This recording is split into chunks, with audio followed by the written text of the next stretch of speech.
Hey everybody, welcome back to another Fall Obsession podcast episode. I am Sam, your show host once again. Thanks for tuning in.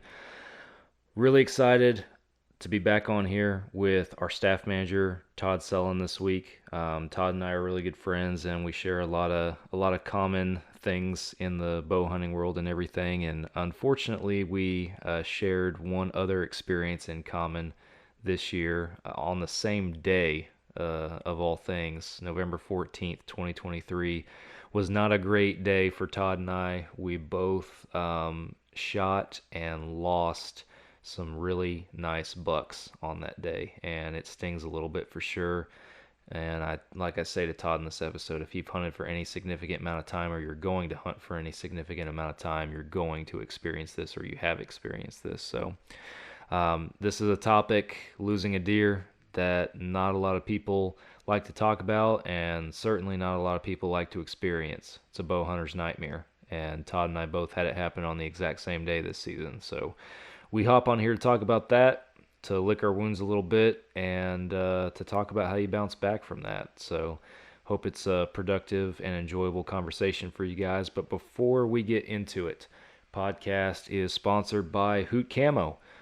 Camo company down here in Texas. We have partnered with. We're super excited about it. They make very high quality camo clothing and design their own camo patterns. They've tested their products from Texas to Montana and everywhere in between.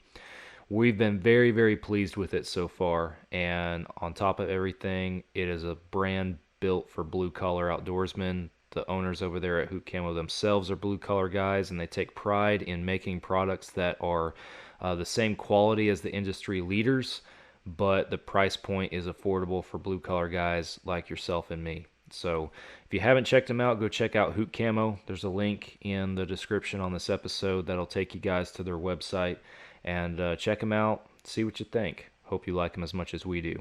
Ridge Rock Hunt Company is another podcast partner. Derek and Lacey over there in Mississippi. They book hunts with vetted outfitters across the country. They have a large network of those outfitters that are trusted by them. Derek wouldn't partner with anybody if he didn't trust them or want to hunt with them himself. So if you're looking for that next adventure, that once-in-a-lifetime bucket list hunt, whatever it might be, give Derek a call. He'll help get you set up and get you squared away. Ridge Rock Hunt Company. Go check them out. Last but not least, the Outdoor Call Radio app is another partner of the podcast. Outdoors Dan from Respect the Game TV. He created an app for hunters and outdoorsmen that you can download and stream on any device. Basically plays hunting shows and podcasts on a loop every single day from your phone. You'll catch Fall Obsession Podcast on there on Mondays, same as our new publications, and as well as tons of other shows that y'all know, love, and enjoy. So go check it out. Download the app. It's free, no cost associated, and start streaming today. Dan also does a couple of live broadcasts a couple times a week on various local stations, and you can catch those live broadcasts on his Facebook Live as well. So go check him out on social media as well. Finally, if you guys are interested in promoting your own outdoor brand or organization on this podcast during the sponsor segment, we want to hear from you. Please reach out to us. fallobsession.com/podcast is where you guys can go. There's a form on there you can fill out that will put you in touch with myself and our production team, and we can talk numbers, analytics, all that good stuff, what you guys can expect out of it.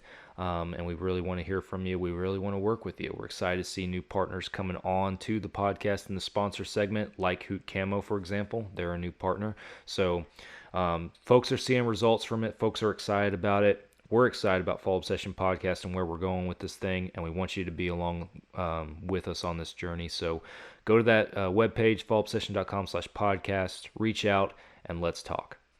That's all you get from me in the ramble session, as I like to call it. We're heading over to the episode now. You're listening to another Fall Obsession podcast. Oh, you got her, dude. She's down. Let's go. Dude, I just shot a deer of a lifetime. Freaking smoked him. One with nature, and if you're a believer, one with God. Definitely gets your heart pumping. Boy, you are in trouble. Fall Obsession Podcast. All right, guys, back on here for another podcast and recording this week with Todd Sellin, our staff manager up in Michigan. How you doing, Todd? Yep. Good, Sam. How are you? Always good to be here with you. Always Yeah. good to chat with you. I always like recording podcasts with Fall Obsession family, especially you guys up there. It's always a fun time. Yeah. Yeah, very good. Yeah, we're having an exciting fall, that's for sure. Man, I was gonna bring it up. It's and obviously we have a particular topic in store for this episode, but before we get to that, what a year for our staff so far, man. It has been awesome to watch. I thought 2022 was good. 2023 is gonna beat it. I'm confident. Oh, I am too, in terms of just sheer numbers, sheer numbers of game that we put down this fall. Last year we had a streak of consecutive days, and that was kind of our thing. We were trying to beat the 14 days that we had consecutive. Yeah. But this year, I don't know, and I think I mentioned it yesterday. I sent a text out to the group and said, hey, I might have to go back and look to see if we have a consecutive day streak. But it seems like this year we would get several staffers on one day getting putting game down, and then we go a couple days with nothing, and then also a bunch more staffers. And the cool thing this year is we have a lot of staffer kids putting game on the ground this fall. Yeah, we're kind of counting family members too, because to your point, a lot of our folks are taking their family out hunting, whether that's wives or kids or whatever the case might be, and they're putting the smack down. I know Mike Teepee, his daughter she's killed 3 deer, 2 of them bucks already this year on 2 different properties. That little girl's doing better than I am. I mean, come on, but no, it's awesome to watch, and yeah, it might not be a 14 or 18 or 20 days straight or anything crazy like that, but you're right. We've had a lot of days this year where it's just one after the other, just 3-4 deer hitting the ground in various states all in the same day, and it's an exciting season to watch for sure. Lots of quality deer too. Lots of quality deer. Yeah, so. Definitely the meat train is rolling with some doe patrol. Some slick heads hitting the freezer and everything. But we've had, I know Michael, Tanner, Tyler, and Matt Adams. I'm missing a bunch in there, I know, but we've had a bunch of people put down some awesome whitetail bucks this year too. So. Well, our new brand ambassador, Logan, you saw the picture of his wife's buck, right? Yeah, that's definitely one of the biggest one. I think he said the rough tape initially was 184, I think. 184. That's an insane deal. Absolutely insane buck. So, yeah, but it's awesome to watch our staff be successful, and this is the time of year that we all wait for. I mean, we have other seasons throughout the year, and we have a lot of people that are equally as passionate in the spring about turkey hunting. That's the other big one that we have. But I'll speak for myself in saying that I live for the fall, man. This is the time of year where the rubber meets the road for us and for me personally, and you really start to try to reap the benefits of everything that you sowed over the summer. So yeah, for sure, all your hard work pays off this time of year. And it's funny because I think I had texted you last week Wednesday, the gun opener started here in Michigan. So we go November 15th to the end of November is gun, and then you start in December with muzzle loading, and then you also have a late antlerless or late doe season, and then you also have bow. You can continue hunting the whole time with a bow. But it's funny because last week Wednesday, I told you it's funny how all these people are coming out of the woodwork now because it's gun season, and they say, hey, it's finally hunting season.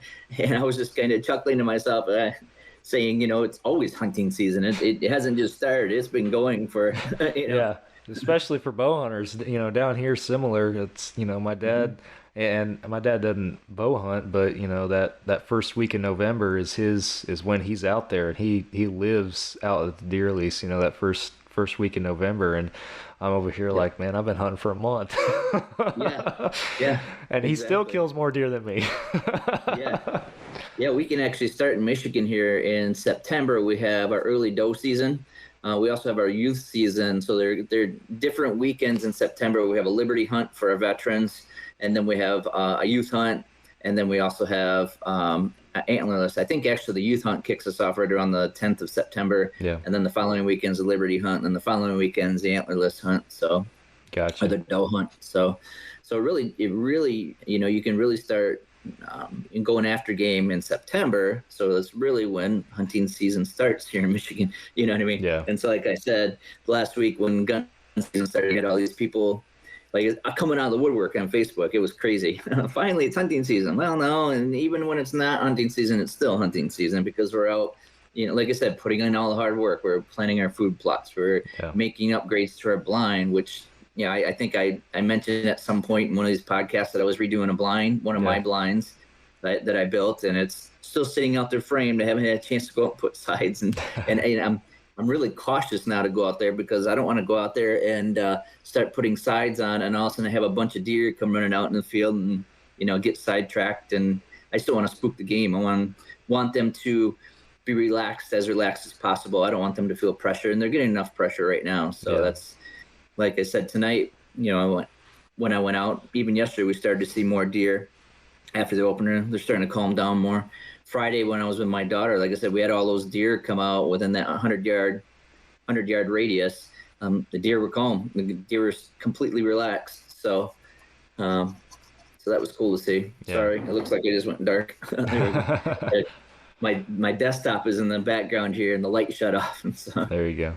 No worries. Anyway, it's cool to see that the animals are starting to calm down a little bit, and so they're not feeling, you know, totally pressured. I shot that doe tonight. Yeah. And when I went out and looked at her, my phone started buzzing. I looked, and there's deer piling into the field, going by my camera as I just shot, and I'm walking through the woods here trying to track my doe. So that's cool. That's cool that they're calmed back down. But, no, it's an awesome time of the year, and I hope our listeners and our followers are enjoying hunting season as much as our staff is this year, and that they're having success as well. But you and I are coming on here and coming together this evening, though, to talk about a little bit heavier of a topic, and one that nobody really doesn't like talking about, but certainly everybody, this is their nightmare. This is what everybody dreads experiencing. And on top of it all, you and I both had almost the exact same thing happen to both of us on the exact same day. November 14th, 2023 was not a good day for you and me. Or me. Yeah, for either of us. So, but and we'll talk about the stories, we'll talk about what happened, but we're talking about losing deer here. We're talking about we just mentioned our staff's success and everything, but we're at the same time, we're all human, we're all hunters. If you've hunted for any significant amount of time, at some point you have or you will lose a deer. And when I say lose a deer, I'm not talking about your deer just stops showing up on your camera. That's a different kind of losing a deer. I'm talking about you have the opportunity to shoot a deer, you take a shot, you know that you hit a deer, and you never find that deer. And it could be for a variety of circumstances, but something that you and I both had to deal with, and a tough pill to swallow on the 14th. So like I said, I still licking my wounds on that one. I'm still, Yeah, it was the same. I had actually Johnny Mac from Soul Seekers. He called me the other day. He finally got his first Texas whitetail on the ground, and recovered it, and a nice buck. And I'll have him on the podcast at some point to talk about it. But he called me and he was all excited, and then the conversation turned to, well, when are you going hunting again, Sam? Or, when, and it was like the mood just tanked because of what had just happened to me. And I was like, man, we're all excited here for your deer. And, now I just feel like I'm down the dumps again. Like you said, licking your wounds about, what just happened. Exactly. But, and mine was a morning hunt. Yours was an evening hunt, same day, but I'll let you go first and talk about what happened. Well, we have, so on our property, we've been, conscious about trying to focus on quality deer management. Yeah. And so we try to have a rule of, not shooting younger deer. And so this year was really the first year we saw that start to pay off. You know what I mean? Last year I shot that nice 10-point, and there were one or two other deer that we would consider shooters. This year, I was seeing like 4 or 5, 6 shooters out in the field almost on a nightly basis. And And yeah, it just so happened that, well, actually, this guy. So when I went with Heather, the first time I sat with Heather, that was before she kicked me out of the stand to go. That's when she actually shot her deer. When she kicked me on the stand, she did it on her own, but she wanted me with her the first time. Well, there was a doe, and it gave Heather a perfect opportunity, and she wouldn't take the shot. So I'm like, when are you going to shoot? When are you going to shoot? Come on, what's going on? She goes, I'm waiting for this 8-point. I'm like, what 8-point? And I look, and there's an 8-point, like 25 yards right here. I'm like, snap. Okay. Yeah. And he was a shooter. Yeah, he was a shooter. He was behind some trees. So she was waiting for him to clear the trees so she could get a shot at him. Well, I think he caught our wind, because then he just ended up turning around and ended up walking back behind us. And then we ended up having one of the other shooters come walking by, but he was a little further out. So she didn't get a shot on any of them that night. And then, like I said, the next time out, she ended up shooting her doe. Well, this was, I don't know, 2 or 3 weeks ago. So November 14th, I'm sitting in my stand and I'm thinking, okay, this is the last chance I have to see quality deer, because when people start shooting guns tomorrow, they're going to disappear. They're going to go nocturnal. We won't see them again. If we see a buck, they're going to be young, the off limit buck that we have our rule on. And so I'm sitting there watching does, watching just deer pile into the field. We had this thing this year where I was seeing 20, 30, 40 deer at a time with only like, I don't know, 2 or 3 bucks in the field, with all these other does. Right. And so my thought was, okay, I'm going to shoot does during rifle season, but if I get a quality buck, if I get one of the shooters to come in, I want to take one. Mm-hmm. So I'm just sitting there. It's fairly early, and we got them patterned where they're going to start showing up at 4:30. They show up in the fields at 4:30. And again, tonight I shot my doe at 4:30. Yeah. And so they're moving through. So they're pretty consistent with their patterns right now. But sitting there right about 4:30, kind of looking around, I happened to peek over. I'm like, oh shoot! All I saw was this rack. I'm like, yep, that's that 8-point. And he was coming, and not coming fast. I mean, he was just kind of walking at a steady pace. And I didn't even have my bow in my hand at that point. So I had to like hurry up and kind of sneak it off the hanger and then get it up in my hand and get myself ready. And the adrenaline starts going and my heart starts pumping. And and then he comes right in on me and I lose him. And I'm like, what the heck is going on? He's behind this big branch. So I thought maybe he was walking closer to me up, on the other side of that branch, but then he kind of spun and then came back, but then he did walk closer to me. And so it was another one of those very similar to last year's shots, where I'm 25 feet in the tree and I'm straight down. You know what I mean? And in my head, I'm thinking, okay, I'm not going to blow this, because I know I learned from last year. I know exactly where I have to aim. I got this piece of cake. I know it's a 10-yard shot. The issue I had was I knew I was in trouble when I drew my bow back and went down, and all of a sudden, boop, I couldn't go any further because he was so close to me. My seat was in the way. Yeah. So I had to kind of lean forward over my seat so I could get on him. So now my angle is pretty much straight down. Yeah. And you need more of a flatter angle to be able to hit both vitals. You know what I mean? So I aimed where I thought I should aim, and I shot, and popped, he mule kicked. So, okay, cool. But he runs out into the field and stands there and just kind of shakes his head and just stands there. I'm like, what's going on? I know I was on him. I know I smoked him, but then I see my arrow on the ground and a bunch of white fur. I'm like, oh, geez, the angle again got me. And I know it went right underneath him. Yeah. And so, but when he was standing there, I ranged him. He was at 45 yards. So I knocked another arrow, put it on him. He was starting to get nervous. I know he saw me. He caught my movement. He was just kind of looking at me, put it on him, shot, drilled him. He kicked, he spun. You could see that I had hit him. He ran into the woods. I watched him in the woods. He stood there. Seemed like forever. Yeah. And then just kind of walked off. I'm like, oh, geez, I know I hit him. I could see that I hit him. Right. And I clearly hit him. Well, in the meantime, we have this 88th Avenue buck that has history with a lot of people in the neighborhood here over the last several years. He comes walking behind me. He's a 10 or 12 point. He's a massive buck. He's huge and he's limping. So I'm thinking, man, this guy's hurt. I wonder if he was shot by an arrow. Was he injured fighting? Did he get hit by a car? What's going on? But anyway, it was cool to see him because I hadn't had any history with him. I hadn't gotten that close, but now I have history with the 88th Avenue buck that everybody keeps talking about.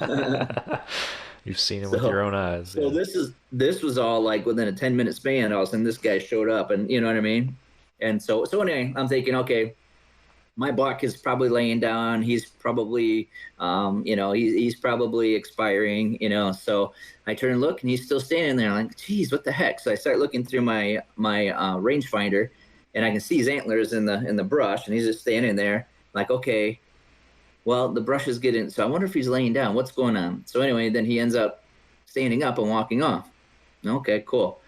And this was again at 4:30, and the sun goes down. At that time, the sun went down. I don't know. It was about 6 o'clock. The sun goes down, gets dark. So we had about an hour and a half before it got dark. And I just sat in my tree stand the rest of that because I thought I want to give him time. And, I don't want to booger the area up because tomorrow's gun season. We're going to be out here. Who knows what's going to happen if that big guy's still wandering around. You know what I mean? Yeah. So anyway, I texted Heather. I said, hey, I might need your help on this one. It's getting dark. It's easier when you have more than one set of eyes in the dark and more than one flashlight. So sure enough, we get out there and there's pile of blood. You know what I mean? and it's an easy track job. We're following it. And then also we hear something take off. Like, what the heck? He really wasn't running hard after I hit him with the arrow. What's going on here? So I thought, well, maybe it was just a rabbit. Heather goes, I think that was the deer. I go, no, it's probably a rabbit or a squirrel. And we probably scared up a rabbit or a squirrel. And so we ended up tracking it, but it did a big old circle and it came back to the cornfield. And by the time we got back to the cornfield, we were starting to lose the trail. It was starting to not be as noticeable. And by the time we got into the cornfield, there was no trail at all. And so, I had two thoughts. Number one, we need to back out right away, right? Yeah. Because that's the rule of thumb. If you don't see them, if you don't see them on the ground within a certain distance, you should back out right away, especially if you're questioning the trail that you're following, right? And when we heard that noise, instead of making an excuse that it was a rabbit or a squirrel, we should have backed out right away. But the other thought I had was, but tomorrow is gun season. I don't want to be out here tracking when I know I have, neighbors hunting. I don't want to screw up their hunt, walking through all the woods and kicking all the deer up and scaring all the game off, knowing that we're going to have several people out here hunting with a gun tomorrow morning. Right. You know what I mean? And so I just said, well, we just need to keep looking. So sure enough, that's why we followed the trail and came back to the cornfield. Now this cornfield is, it's probably about 80 acres of corn. It's just a big, huge cornfield. Once you get out there, it's not like the woods when you're tracking a deer in the woods, because a lot of times you can see the trails that the deer are using in the woods and you can kind of follow those trails. When you're in a cornfield, everything looks like a trail. You know what I mean? You have no distinct trail to follow. Yeah. Yeah. It's open season at that point, or everything's fair game. They can go a million different ways. Exactly. So we got out into the cornfield a little ways and we lost track. We couldn't find any more sign to continue trailing them. So at that point I thought, well, we just need to, I'll come out tomorrow during rifle season. Hopefully he's out in this field somewhere laying and I'll be able to see him. Well, then, as it was, he wasn't out there. He never did find him. Wow. So I'm thinking he made it all the way across and went onto the neighbor's property, and again, that's our fault. We pushed him. I'm pretty sure we pushed him. We should have backed out. So we didn't do the right thing, but like I said, I didn't want to booger up other people's hunts, and I knew that we were kind of pressed for time because of gun season starting the next morning. So, right. Yeah. So it was a little frustrating. It was pretty frustrating. And then I heard my neighbor shot an 8 point. So I thought, oh, good. Hopefully that's the one that I hit, the night before, because if he's still alive, that means, I just wounded him. I thought I had a really good shot on him, but, it wasn't the same deer. So he's probably out there somewhere. That so sucks, stinks. Man. Yeah. Yeah. Well, yep, I know the feeling, and I was bummed when you called me Tuesday night on the 14th and told me all that. I was like, no, not both of us, man, because I had I had a similar experience Tuesday morning. So and I know we got more episodes coming out almost weekly here on our Texas Dirt Series season 3 to be specific. But you talked about you guys being mindful of your quality deer management and this being the first year to start to pay off. I feel like we are in somewhat of a similar boat this year. Because and anybody who has watched the series, the first 2 seasons, they know what I'm talking about. But the first year we had some really nice bucks on our property. And I mean, nothing that was gonna, break any records or anything by no means, but we had nice bucks on our property year 1, a property we had just gotten on. We didn't know what to expect. Year 2, we were struggling to see a shooter at all. And so we let a lot of these young deer walk year 2 and killed a couple management bucks, and that was it. But this year it has cranked up, and I think it's a couple years of being mindful of some things, and then just a couple other variables with us feeding protein, and then some other things that have happened just with the area itself and the deer. But we've been watching 5 or 6 different shooter bucks across the property on our cameras so far this year, and Nick he's got a really big one out there called Palmetto. This deer's easily in the 150s, 160s, just an absolute hammer of a buck, a 10-point.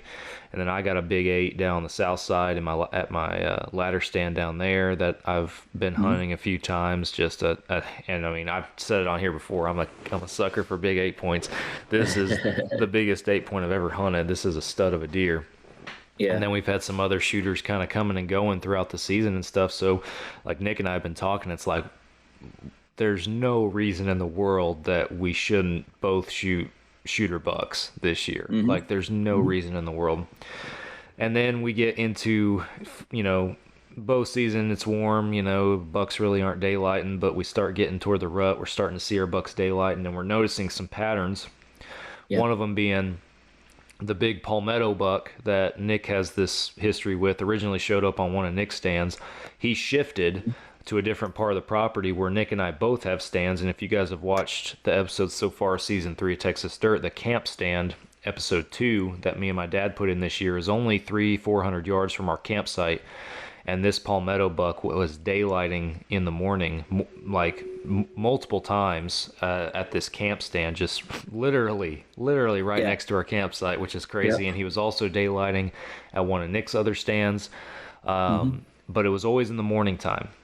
And then on the flip side, in the afternoon and evenings would be down on the south side when my 8-point was daylighting down there most of the time. He was practically a ghost in the mornings.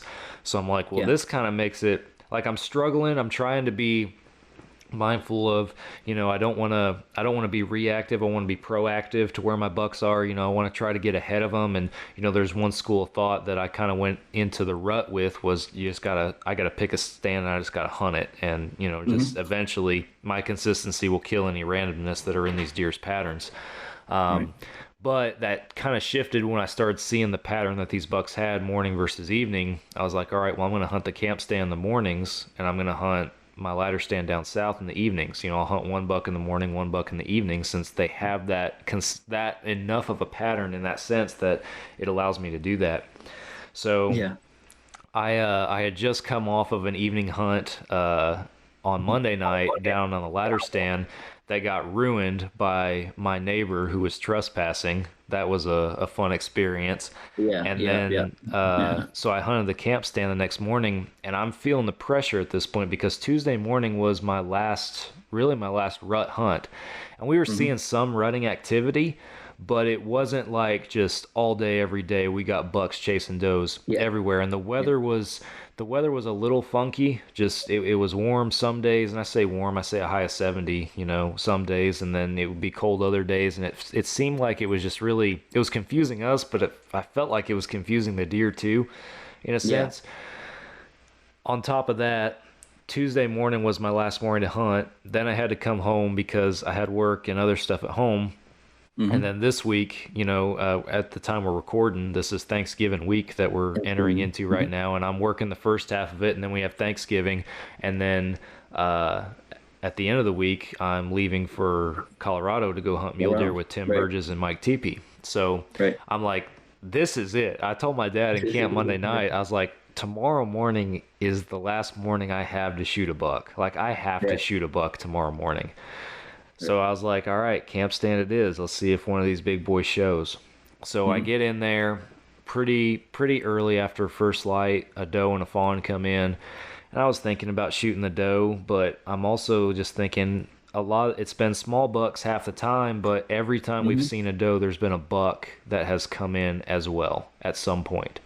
So I was like, I'm gonna shoot does in December, and I'm gonna let this doe walk, and I'm gonna see if she brings in a buck. And for 30 minutes, I'm watching this doe in front of me, and I'm second guessing myself, like, should I shoot this doe right now? I should probably shoot this doe. No, I'm not gonna do it. I'm like going back and forth in my head for half an hour. Finally, she leaves, and this is where I failed our Texas Dirt viewership the most. Is, you know, I mean, our stands are close. It's you know, I'm in just a clearing. It's close quarters. It's not like I'm having to film really far away. Right. And the easiest with having in this tree stand, my lightweight tree arm, is just having my phone on my tree arm. And when that doe left, Nick was hunting his other stand up in that area. And I had seen that he had texted me, so I was going to reply back to him real quick, and I was going to film just a little explanation for the series on why I didn't shoot the doe. So I pull my phone off the holder, text Nick real quick, and then I'm holding it up to record hey, this is why I didn't shoot that doe, guys. And literally, I took my phone and I set it in my lap after I filmed that. I just set it down on my knee, and I turned my head to my left. That, like, in that order, I did those things. And when I turn my head to my left, there's a buck standing 15 yards from me on this trail through the trees. Right, and I have tree branches. I can't shoot, but I can see him clear as day. And as soon as I lay eyes on this buck, I'm like, that's a shooter deer. Like, it wasn't palmetto, but it was a heavy horned 8, mainframe 8. And he's walking away from me. And during the rut, I've kept my grunt call, my dual game grunt call, right here on my bino harness. So it's right there. Even if I can't get my hand to it, I can reach down and, like, hit it with, like, hands free practically. And so immediately he's walking away. He's silent. It rained the night before, so everything was super quiet out there. He was able to walk that trail without me hearing him. Obviously, he's 15 yards away. And I reach down, I hit that grunt call. He turns and looks at me. Turns his head, keeps walking. I hit the grunt call again. He turns and looks at me, keeps walking. So then I'm like, grunt call's not working, so I hit him with a snort wheeze. Just with my mouth, I made a snort wheeze sound. And that deer, his whole body turned, like, shifted, just front facing me, like somebody had just challenged him to a fight. He was he's like, what is going on in here? And at that point, his course changed, and he stopped going down the trail, going away from me. He turned trails, and he started coming around. He was going to come around this big clump of trees, and I knew where he was going to come out on this other side in front of me. So at that point, I'm grabbing my bow while he's behind that clump of trees, and my phone's over here, and I'm trying to jam my phone back into the camera arm. And about that time, the doe comes back in. And she's looking at me, and I'm like, crap. So I just put my phone down. I'm like, forget the phone, forget filming. I'm going to have to eat this one. So she's looking at me, but she's not, like, super concerned about me right now. I mean, I'm up in a tree. I'm well camoed. It's okay. So I know he's coming in. He walks in, and he's not interested in the feeder or anything, but I'm happy the doe's in there, because I'm like, it gives him another deer in here to think a little bit longer about what's going on. You know, he's not going to find a buck in here, but there's at least a doe in here to make him think about it. So he comes in, and he comes on the back side of the feeder, and the feeder's at 25 yards. I run, my sight this year is the CBE 2V Trek Pro, which it's a 2-pin sight, but it works as a single pin sight. So, you know, a single pin, you have your tape, and you have one indicator for your one pin. Well, I still have a tape, but now I have 2 indicators, one for each pin. So my feeder's at 25 yards. I set my first indicator, that top pin, to the 25 mark, and when I do that, my second indicator for my bottom pin is at 44 yards.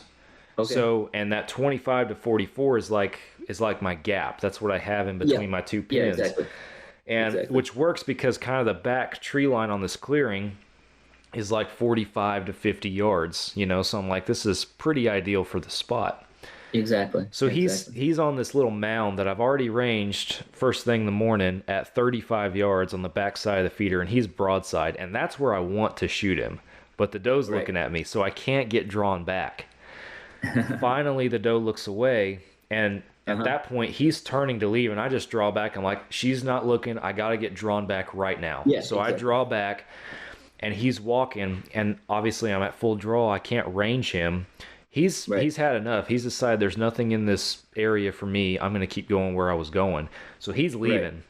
And I'm thinking the whole time, how far is he? How far is he? I know that mound's 35. I know that tree is, I know what it is. And I'm trying to guess kind of what he's at.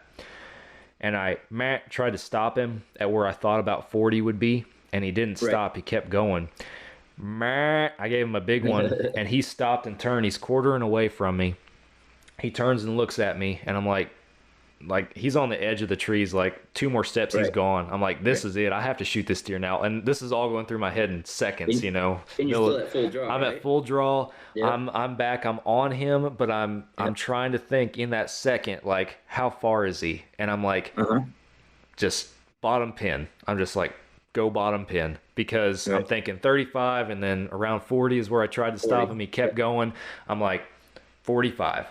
So I put that bottom pin on him, and I release. And the second I release, and Todd, you've shot a bow for a long time. I know you know what I'm talking about here. Yep, I know exactly The what you're talking second that I released, when I saw my arrow in flight, it's all happening like in my mind in slow motion. I'm like, my archery brain is telling me that arrow is going to hit the target high. Like if I had shot that shot on a range, it would have told me that arrow's going high. And so I see that flight path, and instantly, like, my mind is like, please go over his back. Please go over his back. Like, I want to miss at this point, because I know from the I know from the start that I just made a bad shot, and I want it to miss. And then I hear that, just that smack when it hits them broadside, and I'm like, you gotta be kidding me. And he turns and runs. I can see my arrow sticking out. The entrance is high, but it's at an angle down, and I can see on both sides of the deer. I can see my arrow sticking out of him as he runs off. And I'm just thinking, which is usually a good sign, right? Well, that's what I'm thinking. I'm like, okay, maybe I caught that back lung. Right. And so it's mixed emotions. Like in the show, when the episode comes out, people will see, like, I'm excited because, like, it's a buck. But in the back of my mind, all this stuff is replaying, and I'm like, I just messed up. Well, I'm pretty sure I just messed up. But I just shot a buck, but I think I messed up. Like, I'm going through it in my mind. And so I start texting Nick and texting my dad, and eventually I get down and I go to the spot of impact. He ran off with my arrow, so there's no arrow to look at. So I go to the spot of impact, and there's a couple little drops of blood right there at impact. Before I got down, I ranged the spot he was standing because I wanted to know, and it was at 41. And so I'm thinking, okay, so I was guessing 45. I placed my shot for 45. I could have even pulled my shot a little high at this point. Who knows? But he was at 41 when I shot him. So I'm like, this sucks. So I go back to camp, and I told Nick, I was like, hey, finish your hunt. I'm going to be at camp. Just, we'll meet up around this time, and we'll go look for him. So I go back to camp, and once Nick gets there, I have a blood dog he's still learning, but he's decent. So he's in camp. So I grabbed him and Nick, and we went back out there. And the dog took us pretty quick to blood, about 100 yards out. And it was not much. Like when the dog's moving too, when he's on a track, he's moving quick. So it's not like we're going slow and analyzing every step that he's taking. We're trusting the dog here, going to that 100-yard mark where he found last blood. Right. And we get out there, and it's a few drops. It's bright red, but it's not like it's being painted out, and it's not like somebody's taking a water bottle even and just walking the trail or nothing. It's just it's spots and speckles, and the dog loses blood at 100 yards, and at the deer's running out into a mesquite thicket, which kind of similar to to your cornfield. Cornfield. It's just every trail you follow, 10 feet in, it opens up into 3 more trails, and then those trails open up into 3 more trails after 10 feet. It's just this Right. maze and network of trails just as going all the way back in there. And so without, like, the dog is struggling to stay on him past that point. And then on top of that, like, it's just the whole area back there is riddled with hog trails and hog wallers. So his nose is going crazy with those things too. Right. So it's making it difficult for all of us back there. We tried running the dog on some trails that he picked up on without any success. We kept trying to find blood. We ended up in the end we grid searched the whole area, like trying to find any sign, trying to find my arrow, anything. Right. And we couldn't find anything. And so at the end of the day, like after about 3-4 hours of searching like that, we called it as like, man, we could wander around here for days and not find anything, or we could find them, who knows, but at some point you gotta say we're done, and we hit that point. So, and I'm bummed because Nick's trying to be positive, and I appreciate that. And he's telling me, he's like, man, you still got that big 8, Palmetto's still out here and stuff. And I was like, I know. And both those deer are just as big, if not bigger, than this buck I just shot. Right. But that's my buck. Like, I feel like since I put an arrow in that buck, that's my buck. And unless that buck shows back up on one of our cameras and I can visually see he's alive, which thinking on where I probably hit him, there's a good chance that deer's alive. But until I know that, I told Nick, I can't shoot another mature buck this year on our property until I know that. Like, that's how I feel at this point. Right. Because he could be dead. He could be. And I feel bad because, like, my dad, Nick's dad, who all hunt out there, haven't killed a mature buck yet this year on Texas dirt. And so I'm just like, man, I don't feel like I can shoot another one, knowing that, knowing that, one, I don't know what happened to him, and knowing that nobody else has, filled their tag yet either. It's just, it's a struggle. And on top of that, it's not like, not that it would be any worse. Nobody wants to wound an animal, but it's not like it's a doe or anything either. Like 100%, Todd, if I had recovered this deer, I can say with 100% confidence, it would have been my biggest buck with a bow. 100%. Gotcha. And it would have been definitely my top 2 biggest deer ever. He's pretty comparable to my biggest buck ever, so it would be a toss-up, just, judging off the hoof like I am, it'd be a toss-up between the two, but 100% my biggest whitetail with a bow. It stings too, because that happened. That's what keeps you up. That happened on Tuesday, and on Saturday I'm trying to get ready for this mule deer hunt, right? So on Saturday I'm at home in my back pasture, and I'm shooting my bow at 80, and I'm stacking arrows at 80, getting ready for this mule deer hunt, and then 4 days later I go out and hunt whitetail, and I can't shoot one at half the distance. I'm like, you gotta be kidding me, man. You and I have talked about that. That it's a lot different when you're target shooting versus in the field, because there's so many variables, so many things can happen. Like you said, he kept turning, he wouldn't stop, he wouldn't, you know what I mean?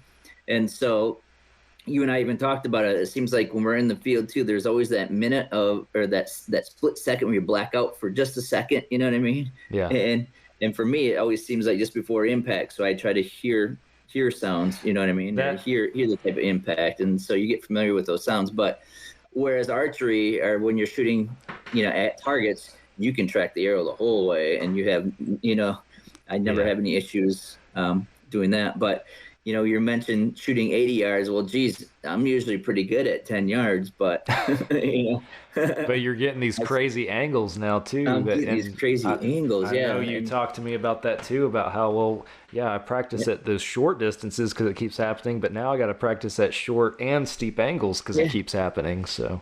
Yeah, because it's off season. I was really focused on 50 yards, and I wanted to be sharp. I wanted to feel confident at 50 yards, because in my mind I thought, if I get a crack at a shooter this year, because it always seems to happen, if I get a crack at a shooter, last year was an exception. Now this year obviously was an exception, but it's usually at about that 50-yard range. Like that big buck that walked by afterwards, the closest he got in was 56 yards. which, if I was set up, if I didn't know that this one was still alive, you know what I mean, or he hadn't expired, I might have took a crack at 56 at him, you know what I mean? But because that's what I had practiced, and that's what I wanted to, that's what I was gearing up for. I wasn't gearing up for a 10-yard shot. No. And that's the thing. Like nobody, we all are like, well, what's my limit? How far can I push out? How far can I shoot? Can I kill a deer this far out? And then it happens, closer than you think, right in your wheelhouse, and you don't think about those close-up shots, but you need. Everybody talks about shooting longer distance or your pin gaps, like between your 20 and your 30, or your 30 and your 40, or whatever you have rigged up, knowing those shot placements. But what's everybody's first pin always start at? It always starts at 20. Are you ready for those distances under 20? Like for a bow hunter, that's a reality, like you're talking these close shots. Deer get in close. We set our stands and our setups up so that these deer get in close, and you've had how many bucks now be this close to you, and this like even this deer that I just shot, like he's I didn't even know he existed until he was 15 yards away from me, so which says that we do something, we're doing something good in terms of concealment, in terms of our scent, in terms of them not picking us out of the tree and that sort of thing, because they're getting in so close. But at the same time, because they're getting in so close, it's challenging because we don't practice those. I don't practice those close shots. And so, Heather said, what we're doing this off season, we're putting a stand up. We got all kinds of trees around, putting a stand up, and we're setting a target at 5, a target at 10, a target at, we're going in 5-yard increments starting at 5 yards. I'm like, we have to, because the last 2 years, that buck I shot last year, it's just, the first time I had a crack at him, he was at 10 yards, and then the second time I had a crack at him, he was at 5 yards. It's just I knew I screwed up, and even in my mind, when this guy came, I thought, okay, I know exactly where I have to go. What kind of boogered me up was when I went down and I couldn't go any further because I kept hitting my seat, and so I'm like, oh shoot! So then that's when I leaned, and even when I shot, the bottom cam kicked off the seat a little bit, so I don't think it threw my shot off any, but. It still hit the seat, so I still hadn't cleared it completely. But the thing that sticks out to me is when my deer went out to 45 yards, I shot, felt good about the shot. When he spun, you could see the opposite side, and you could see the blood right behind his back shoulder, and I thought, that's a good hit. That's a good hit. And his tail was flipping around like they normally do. And he got into the woods, and I could still see him in the woods, and he was just standing there. So I thought, okay, he's going to tip over. He's going to tip over. He's going to tip over. He never tipped over. So that's what I keep kicking myself. What happened? What happened with that shot? I wish I had it on video so I could actually look at it and say, okay, what's going on here? Yeah, I'm in the same boat. I'm like, of all the freaking hunts, of all the moments, like from the second I got in the stand, an hour before dark, all the way up until seconds before, my phone was right there, ready to go, ready to video, and literally the one time that I take it out, when all the deer leave, and I take it out to return a text, what happens? Golly, I wish he shows up. If I could go back and have this thing on video, it 100% would be. Of course, if I could go back, it'd be a dead deer too.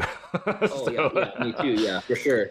For sure, I would have definitely made sure I cleared my seat way beforehand when he was at 10 yards. I definitely would have made sure that, although I'm thinking about it at that 10 yards, how tricky would it be to catch a double lung at that point because the angle's so steep?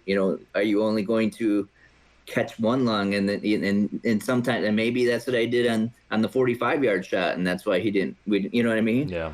But so even that, making sure you get that clean, humane kill, because of the angle, that's even tricky. It's going to be hard to get a double lung from that. Like last year when I shot mine, I aimed higher, ended up hitting him right in the heart, and so, but I aimed almost right on his spine. Yeah. Well, right down through. I know I plugged, or I didn't plug. I'm about to. I know I talked to you on the phone that night and told you about this video I watched. It's a TikTok.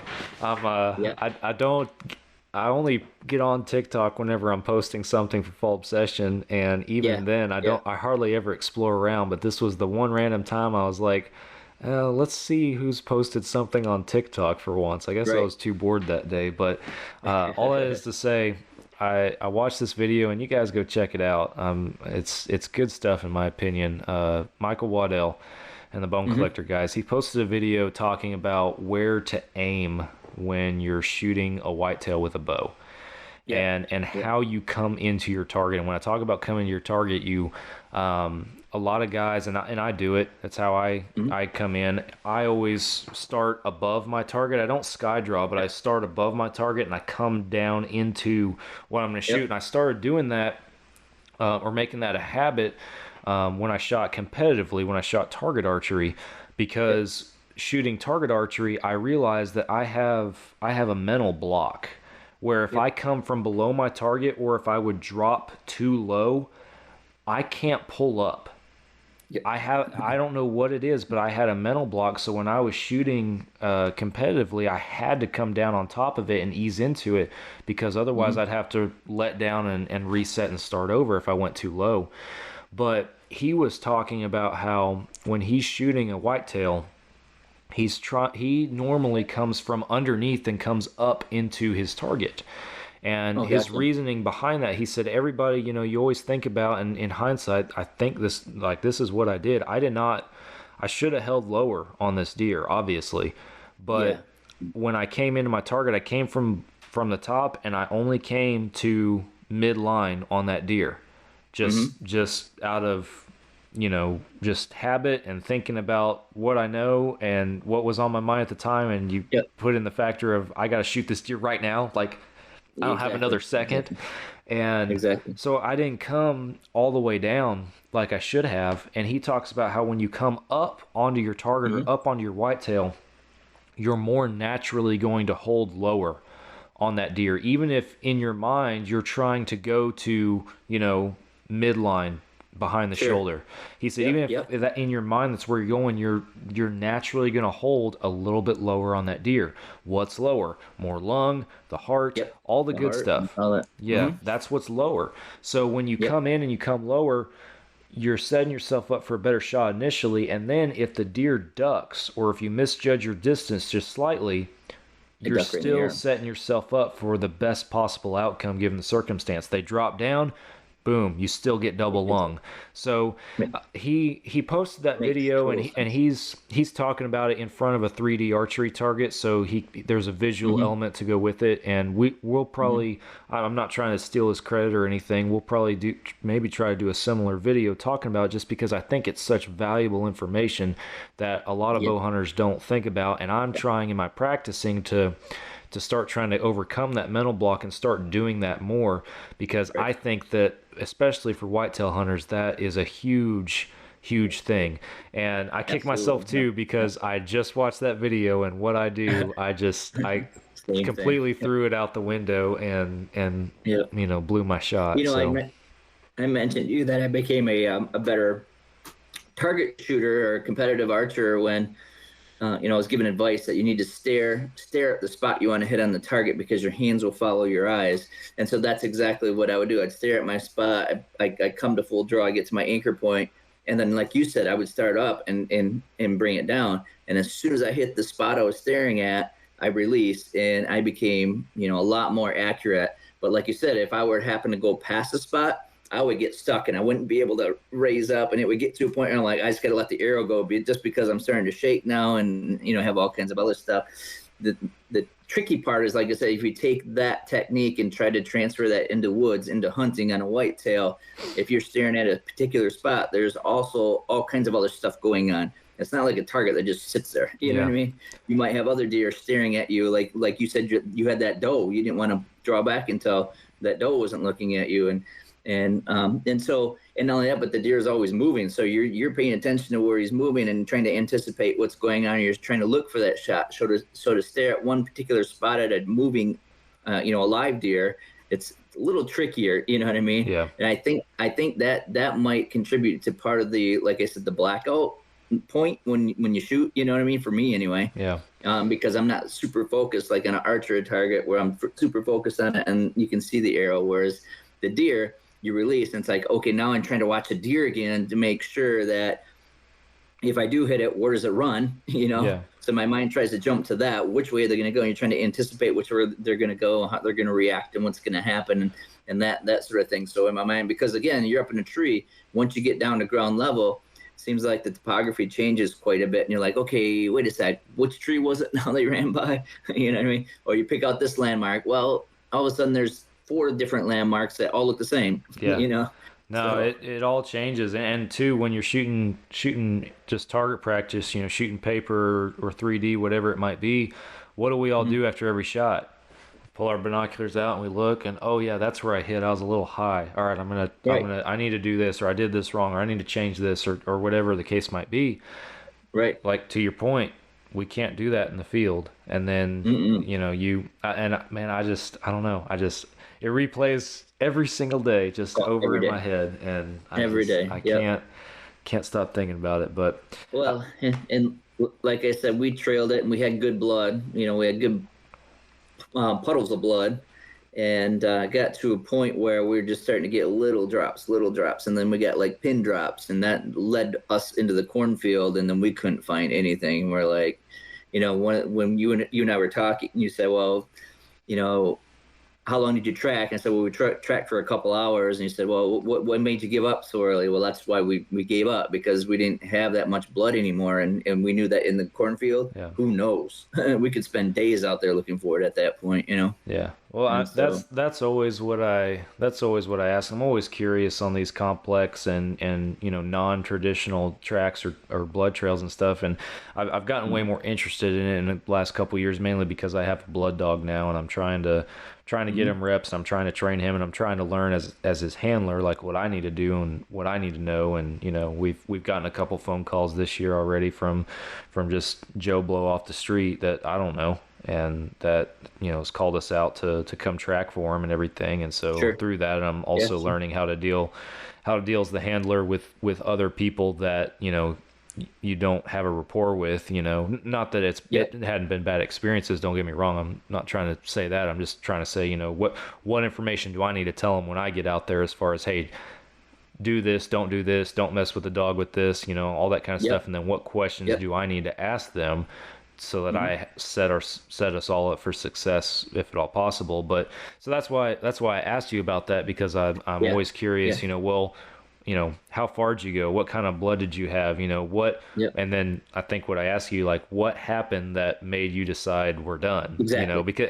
that's the decision that's always hardest for the hunter too. Like for Nick and I, we were out there for 3-4 hours, and eventually I just had to make the decision, we're done. Like, there's nothing else for us to do out here. And that, as the hunter, that's the hardest decision to make. I've had a couple of other guys that I've helped out this year too that have had to make that decision. And one guy with the blood dog in particular, it's like, hey man, this is the situation. This is what I can do for you at this point with the dog, and try to help you out with this. But it's your decision on if you want to call this or not. Like, we'll keep running if you want us to. And having to watch other people make that decision too, it sucks, because I know what it feels like. But exactly. So last time you and I did a podcast, we were talking about our bows, our Omnias. Yeah. The Elite Omnia that we got. And one of the things that I look for is a high let off, and the Omnia has one of the highest percentage let offs. And I cranked my bow up. So with the Omnia, I have it up to 65 pounds at a draw weight. Previous bow I shot was at 58 pounds. So I cranked it up, 8 pounds, No, 7 pounds. 7 pounds, yeah. 7 pounds more, but the thing that I realized, again, because of the let off, and so that's why I asked you, you were held that draw the whole time, full draw the whole time, because I shot a doe a couple weeks ago with my Omnia. Same thing. She came in 20 yards, I drew back, and then she happened to turn and walk directly away from me. So I was just sitting there waiting, but it didn't even feel like I was holding my bow. Yeah. It was awesome. And that's the thing. I'm not trying to turn this into an elite plug by any means, but I can tell you, in the moment, everything happened so fast. And in hindsight, like looking at it, I was drawn at full draw for a decent little chunk of time right there. Right. And I mean, decent in comparison to like how long I'm at full draw in practice. Like I wasn't holding Yeah. for minutes by any means, but from the time I Right. got to full draw to the time I got the deer to stop and settled in and released, it Hmm. was longer than I normally hold in practice, and not once did I feel like I was shaking or question Exactly. like my like I don't know, my ability to release the arrow accurately. Now, did I probably pull my shot a little bit? Yeah, probably, but that's on Right. me. It wasn't because I was holding for so long. Not once did I feel Exactly. uncomfortable holding my bow at full draw for that long. So, Yeah, exactly. And so that's what, like I said, on this doe in particular, as she was walking away, I remember I got to my anchor point, but then she turned and walked. So I was like, okay. So I was holding and just watching her walk. And you know what I mean? Because, of course, you didn't want to let down. I'm thinking if she turns, I was trying to see because I have my yardages marked out with yeah. different landmarks. You know, you have different rows of corn, or you have a tuft of grass here, or whatever. You know, I marked them out, so I was trying to see where she stops, or if she does turn, where she turns at, so I know exactly how far she is.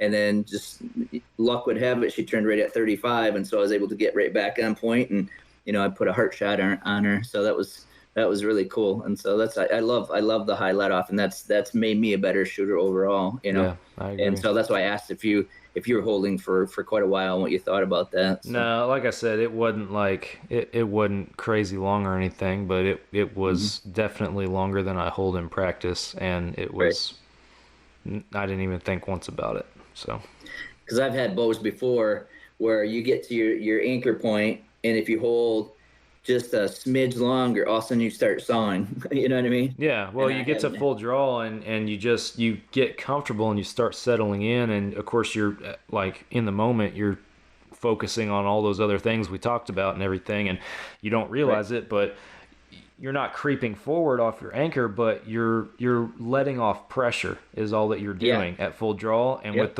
with those bows that have a lower percentage let off, Hmm. that's when you start jumping and everything. And let me Right. tell you, if there's anything that's going to mess with your mind on top of all the other things you have to think Yep. about, your bow Yep. jumps on you once or twice and you got to pull that back. That Uh-huh. from that point that bow drops, everything that you have tried to do as far as settling into your target, getting your anchor points right, focusing on your breathing, getting ready to execute your shot, all these things that are happening in seconds, it Uh-huh. all resets back to square one the second your bow jumps on you. So Right. I don't care what brand of bow you shoot. We shoot elite. We love elite. We have a million reasons why. Uh-huh. But at the end of the day, you shoot what bow is comfortable for you. Even Larry Exactly. McCoy from Respect the Game and Elite, he'll tell you that firsthand. I've heard him say it. But Yeah. um, that's one reason that we love them. I know there's plenty of high percentage let off bows out there. Hmm. I think every bow hunter should have one. Doesn't matter what brand it is, but definitely if you're shooting something that's jumping on you, there's better Gotta look stuff for out it. there. Go look for something Yep. else. So Yeah, for sure. Absolutely, for sure. Like I said, that improved my game quite a bit. yeah. So Man, I know we're getting close to the end of our time here, but I have a question that I wanted to ask you yeah. because I know you and I are 100% definitely not the only people in this boat, certainly ever, but probably not this season either, out of the people listening to this podcast. Yeah. How do you bounce back from losing a deer? Um, like anything, I view it as like when I played sports in high school and in college. I played college baseball, and even coaching, you realize that your success in baseball is dealing with your failures. You know what I mean? So if you think about it, if you're a 300 hitter, you're actually a pretty good hitter. But if you get a 30% in a test, a science test, that means you failed the class. You know, or Yeah, failed the test. exactly. And so how do you bounce back? You just get back out there and just keep working and try to try to stop thinking about it. Stop kicking yourself, because I look back on this one and ones in the past, and I think, what did I do wrong? You try to learn from it, Yeah. And like I said, that buck, I just so happened that same buck, I got the same type of shot on last year, and I was able to compensate a little bit more. And so that's why I thought I put a good shot on him at that 10-yard mark, but obviously I didn't. But so just getting back out there and don't kick yourself over it. Just know that you'll have other opportunities. And you got to get back out there, because you won't get those opportunities if you don't get back out there, and you just kind of, you know what I mean? Yeah. And so I just try to move on. Just like I said, when I played sports, if I struck out, you know what?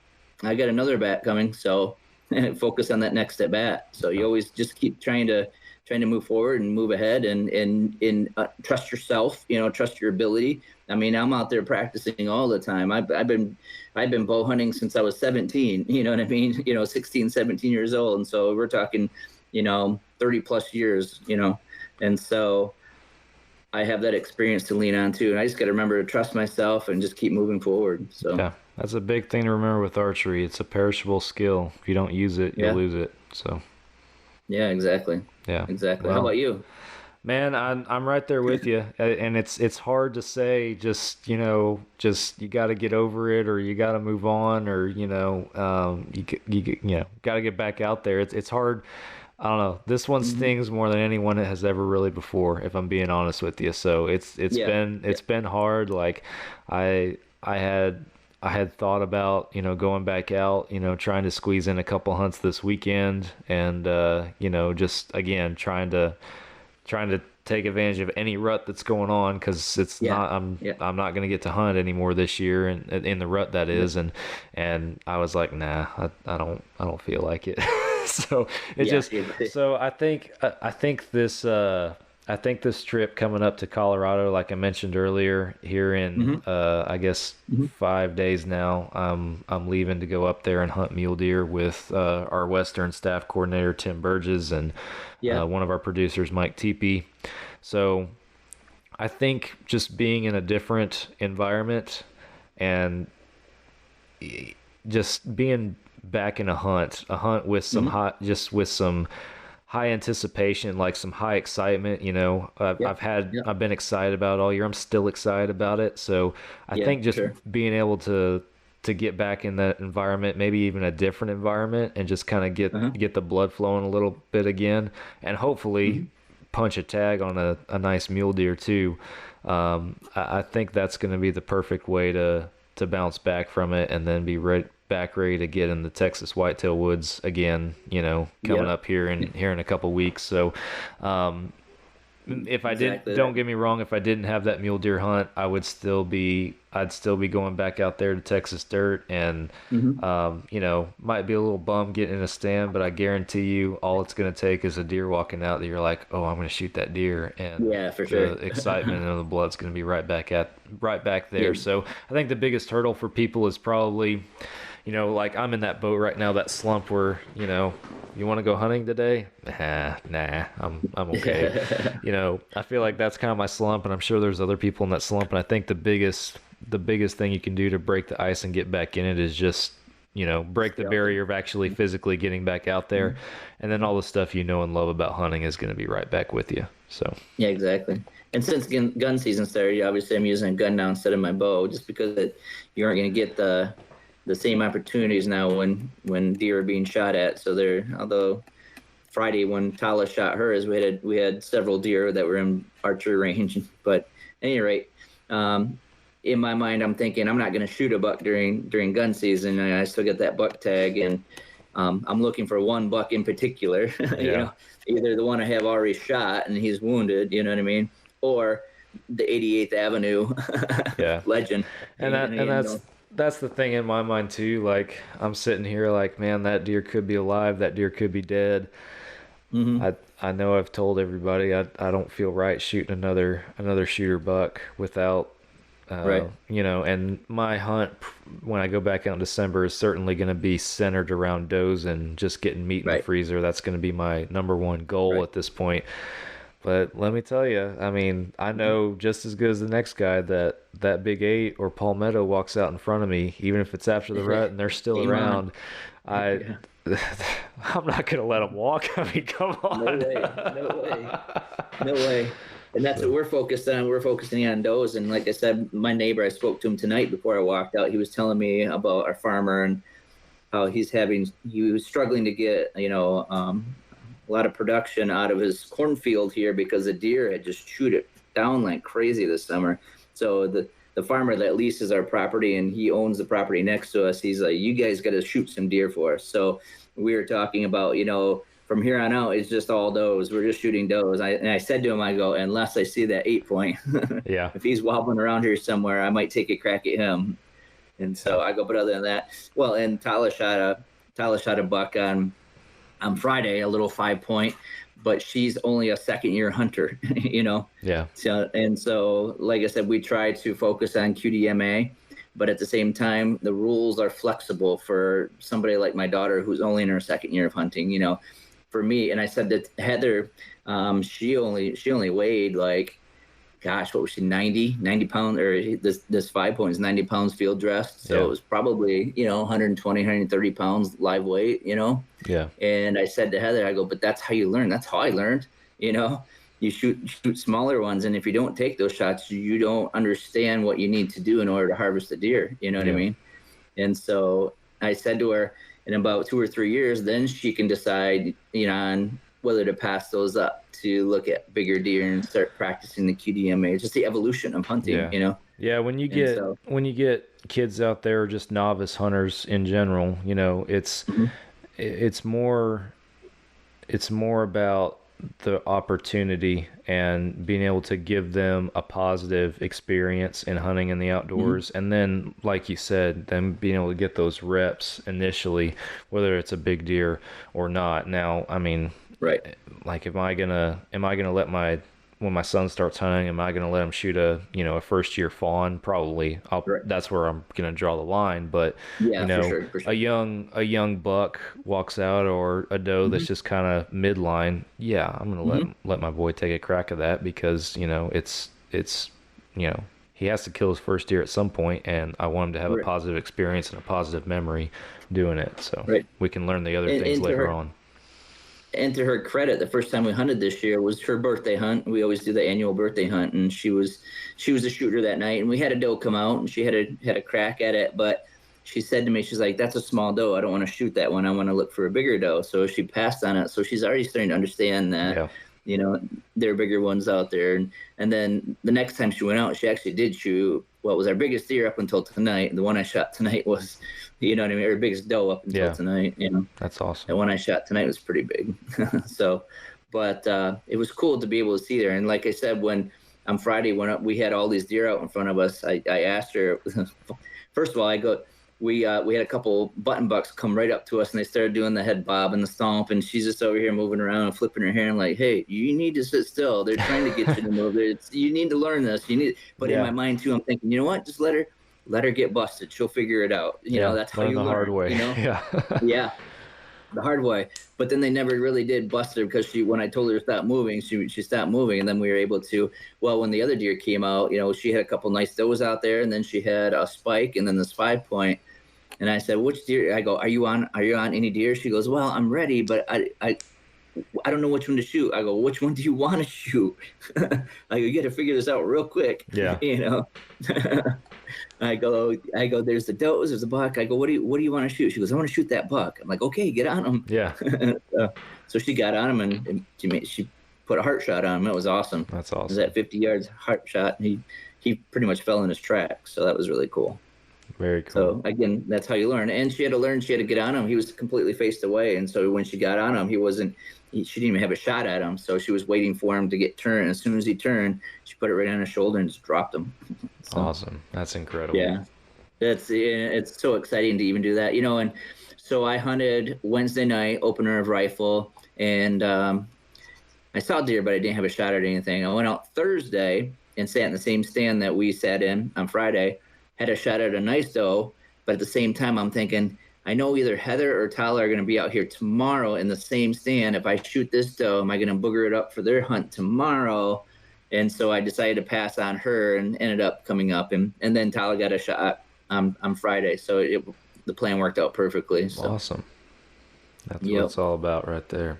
Just like the plan tonight. Geez, when we were going out to get our deer, we drove by the stand I hunted in tonight, and there were 4 deer standing right in front of that stand, and there was one really big doe. And so I said to Heather tonight, I'm going to that stand because I'm going to see if I can catch that doe coming from the woods going across the alfalfa. And sure enough, it worked out perfectly.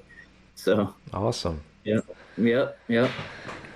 Well, Todd, I appreciate you hopping on here and Absolutely. talking to me about the good, the bad, and the ugly. Yeah, It's been yeah, it's been one heck of a season so far. We already talked about our staff absolutely. success, and you Hmm. and I are having to, overcome these Yeah, little low spot, if you will. little But blip, right? you've already bounced back with putting some more meat in the freezer, and like I said, I hope Yeah, that sure. this Colorado trip will do the same. But appreciate you coming on here and chatting for a while. It's always good Absolutely. to catch up. Oh, it's always good to hang out with you. It's always good to talk to you. And like I said, we'll maybe share similar stories, and we're on the phone for 2 hours. Yeah, we talked for a long Insulting time each that other. night. Yeah, Yeah. no, it's been good. But for you guys tuning in, we're gonna wrap it up on the podcast, that is, and appreciate you guys listening. We do have hopefully our publication schedule for the podcast is full through the remainder of the year. We got a bunch of staffers we're going to try to catch up with on some stuff, and then I've already mentioned multiple times this mule deer hunt I'm about to go on, and I know there's going to be at least 2 or 3 episodes that come out of that one in camp with Tim and Mike. Talking out there, so I'm looking forward to sitting down in mule deer camp with them and podcasting. That's our plan, at least. But stay tuned. That's all I'm trying to say. We got a lot of awesome stuff coming down the pipe. Our Texas Dirt Season 3's online. Our staff are laying down some deer. Those are being posted almost daily to the socials, it seems like, right now. Yeah. So go follow Fall Obsession on social media, all the major platforms: Facebook, Instagram, Twitter, X, whatever it's called now. We're on the TikTok, like I mentioned, so go check us out on there. Carbon TV is a big streaming platform for us. That's where we get a lot of our exposure from. You guys, y'all are awesome, supporting small time hunting brand through our podcast, Texas Dirt, Midwest Mindset, Couch Chat, all those series that we got going on. So if you guys haven't checked those out yet, go to Carbon TV, give them a watch.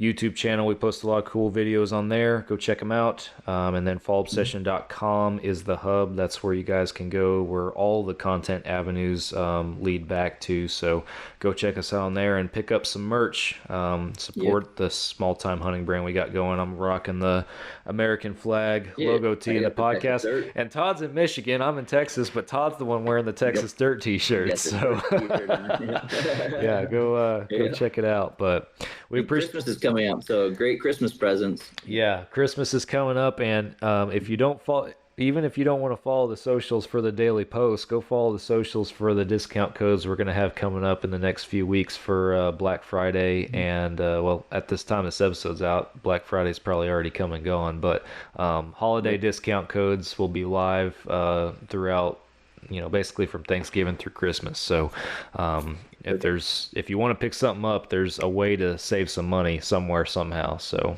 yeah, go follow along. But thank you guys for listening. Thank you all for supporting Small Time Hunting brand, and we're back again next week, probably in mule deer camp, for another Fall Obsession podcast. Sure. And we'll catch you then.